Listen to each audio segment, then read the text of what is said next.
Жамбыл облыстық қан орталығына 5 бірлік медициналық жабдық әкелінді. Құны 30 миллион теңгенің үстінде.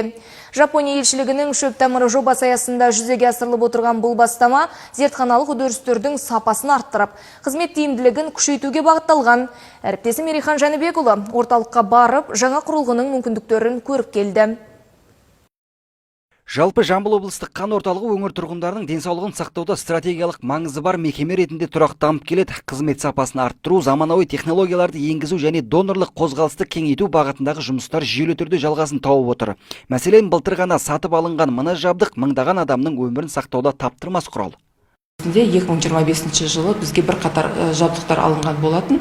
Ол біріншісі 2025 жылдың бірінші жарты жылдығында Жапония елшілігінің шөп тамыры атты бағдарламасы аясында бізге жалпы сомасы 31 миллион теңгені құрайтын 5 құрылғы алынған болатын. Және де 2025 жылдың екінші жарты жылдығында жергілікті бюджеттің қаржыландыруымен жалпы сомасы 51 миллион теңгені құрайтын 2 жабдық алынған болатын. Материалдық техникалық базаны жаңарту жұмыстарының жүйелі түрде жүргізілу нәтижесінде зертханалық процестердің сапасы артып, сонымен бірге қызмет көрсету тиімділігі еселенген.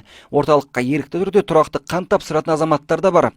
Бұл үрдіс донордың денсаулығына пайдалы ғана емес, мыңдаған жандың өмірін құтқаратын маңызды қадам дейді мұндағы мамандар.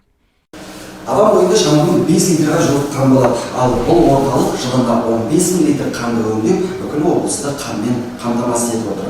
Орталықтың айтуынша, өткен жылы қан тапсыруға асыққандардың қарасы қалың дейді. Ал биылғы жылдың қаңтарында 1135 адам қан тапсырыпты.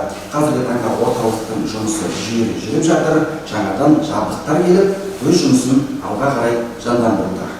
Ақпан қан тапсыру айы деп жарияланғанына орай, Жамбыл облыстық Аманат партиясының әйелдер қанатының мүшелері де игі бастамаға үн қосып қан тапсыруға ниет білдірген. Мен осы біздің облыста қан орталығына жыл сайын келіп өзім қан тапсырып отырамын.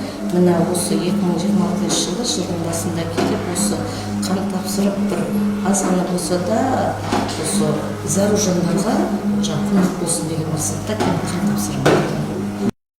Өткен жылы орталыққа 14.939 тұрғын донор ретінде жүгінген. Нәтижесінде 11.261 доза қан компоненті дайындалып, емдеу ұйымдарына 18.317 доза жеткізілді.